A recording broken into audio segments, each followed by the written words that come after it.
Hey guys, welcome to tonight's episode of the Service Without Excuses podcast. I made a few modifications, if you can see over here. I've got the little carbon of the new book that's came out. It was delayed a little bit because of COVID, but it's out right now over there. So I'm the opposite. And then my other book, my old book, the podcast is named after this Service Without Excuses way over there. You see my arms going off like crazy, but I'm glad to be with you tonight. Here, the new Service Without Excuses podcast studio here. This thing is incredibly versatile, incredibly. I got to say that the setup came together much nicer than I thought. I think just some time and retesting how things should be set up really made a big difference. So I am super stoked to have you here today on the Service Without Excuses podcast. And I've talked about these subjects before, but I keep getting them from people emailing me in, sending in direct messages to me, messages through Facebook, through the Service Without Excuses group. I get a lot of people that send me messages through that group directly. And this one keeps coming up. And I talked about it. And actually, today I sat in on an educational seminar that Jay Abraham, one of my mentors, is running along with the famous Tony Robbins, Joe Polish. A lot of people probably on here know that. And then Damon John, a couple other people. And I learned some incredible insights. It went for about 9 hours today.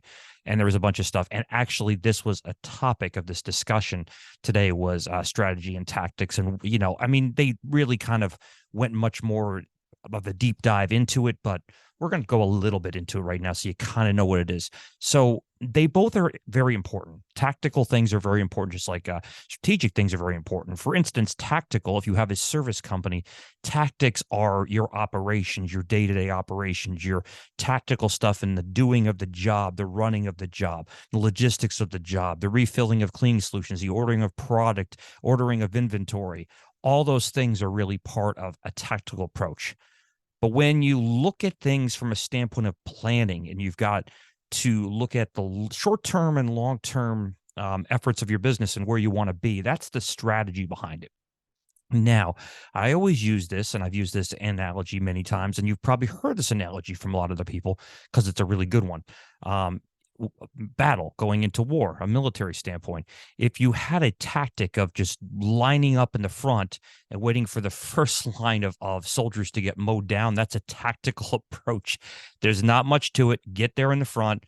They shoot. First line goes down. You shoot back. You saw it in the old days in the Revolutionary War, Civil War. It was a terrible idea. But back then, there were the weapons and things like that. I can't even imagine what these guys felt being on the front line, knowing that the first line of bullets are probably coming directly at them. So we've come a long way since then, thank God. And the strategy is, you want to be on the mountain range around it while the enemy comes into the whatever flank they're coming into, and you want to be able to fire down and take out your enemy that way. That's a strategy. A tactical approach would be, just running into battle and without really much of a plan. Certainly, if you're coming in from the outside and you're strategic in your thinking of how you're going to shoot down, and then you're going to pull yourself in with a tactical approach coming down into your enemy, that's a different issue. So they are both very important because you can plan a strategy all you want, but unless you're going to implement something, it's not going to matter. Just think about that keyword implementation. Implementation is tactical. It's getting things done. It's doing things. It's making action. It's recording this podcast right now. Now, planning the podcast and putting the content together that I can deliver to you for this episode of the Service Without Excuses podcast, episode number 105, I believe. I'm not totally sure of the show. And I have to plan that. I have to put things down in notes. I have to put things ready. You could see, I probably could see some of my notes here. I took a ton of notes for this 9-hour event today too, as well. So I have to consume that. But I have to have a strategy in place in order to implement this.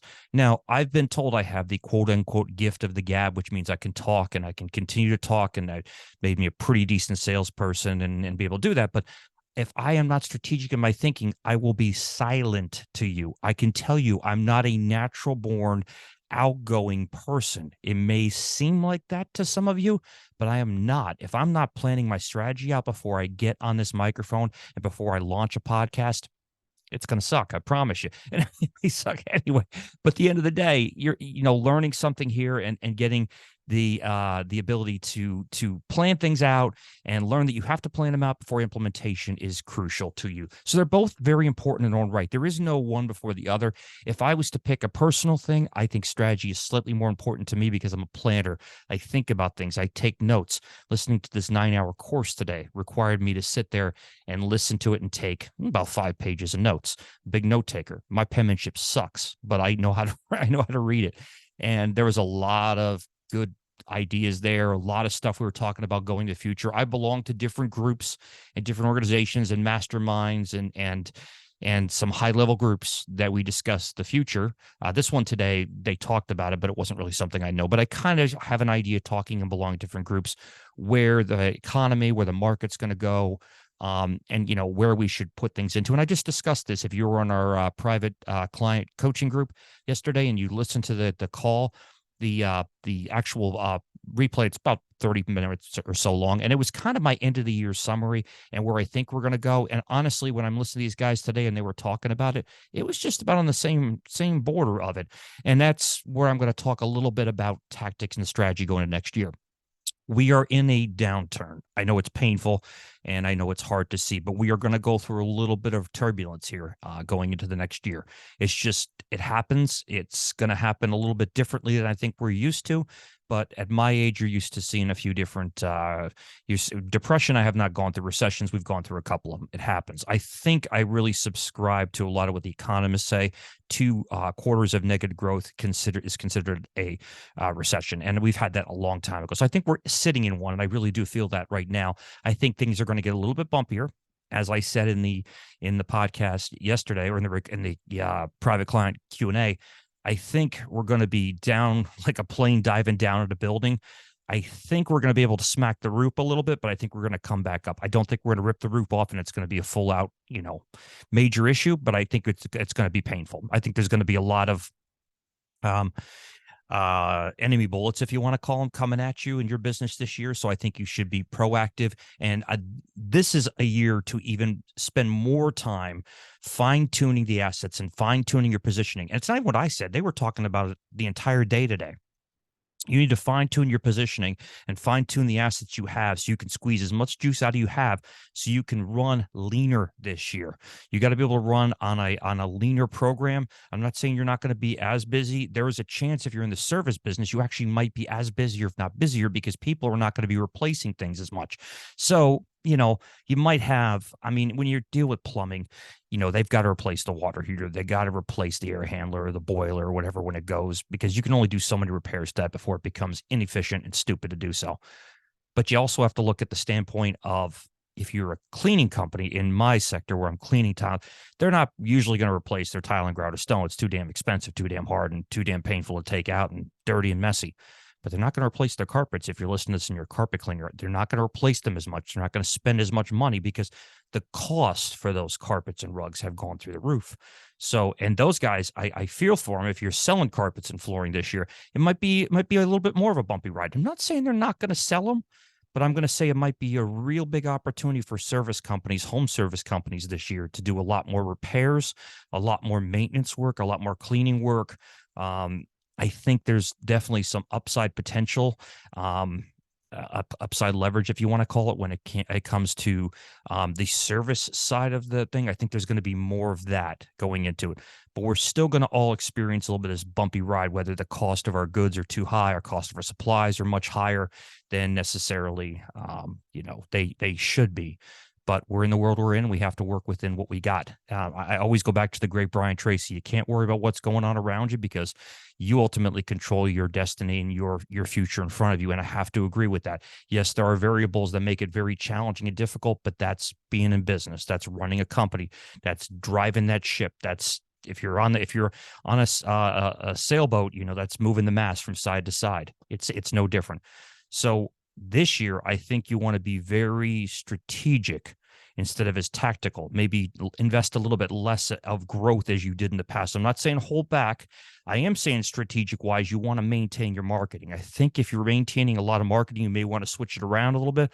But if you're doing campaigns, do not just pull back the reins this year. I don't think that's a good idea. That's my advice. It's not word, not gospel. I'm just saying personally from what I'm getting and what I'm understanding, what I'm experiencing, and the feedback I get from others is, you may want to be running a little bit lean this year, but don't go backwards on your advertising campaign. I told you the story, and if I didn't, I'll leave it off with this one. I started an SEO campaign with my good friend Troy as a co-op campaign. Beginning of 2020. When I say the beginning of 2020, I'm talking like the end of February, and we all know what happened in March. So we all know that SEO campaigns take a while. And if you don't know they take a while, it's 6 months to a year. I mean, so I knew that no matter what, if I shut it off, I just wasted money for nothing. I just threw money I just flushed it down the toilet, burn it out in the backyard. I mean, that's all it would have been if it would have stopped. But I decided, and I talked to Troy about this, at that point in time, it didn't make any sense because it would take 6 months to even hit the ground running.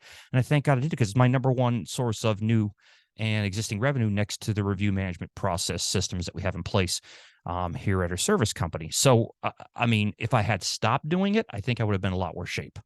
So my advice to you is this year, maybe be a little bit more strategic before being tactical.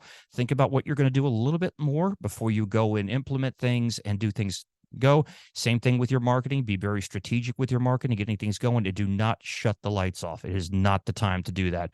It's the time to hunker down because there are a lot of your competitors that will shut the lights off.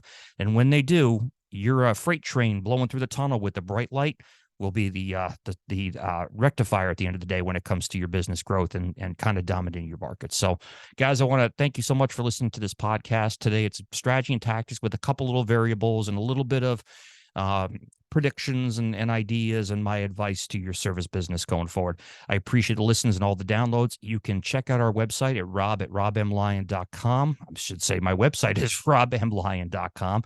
Sign up for our email list. You get a bunch of goodies. I'll send you a great mini course on 5 things every service business owner needs to know now. And it's very applicable because I change it out. It's just been done at the end of this year. So it's about a month and a half old.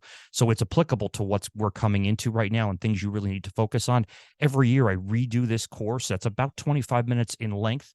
And I think it can benefit you greatly. Just sign up, leave your email. We're not big spammers, but we're going to put you on the program and help you get to the next level with your business. We're going to offer you a ton of free resources and value to help get your business, especially through this difficult time we might be going through right now. We're all in this thing, just plowing right through. And again, let's get on the locomotive blowing through the tunnel with the one light that's blowing past everybody else. Get on the train and ride it out.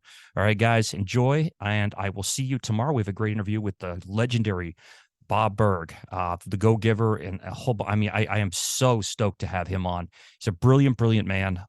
Just a ton of great information we're going to be able to get out of that podcast. So that's going to be recorded tomorrow, and God willing, released tomorrow. So I will talk to you soon, guys. Have a great evening.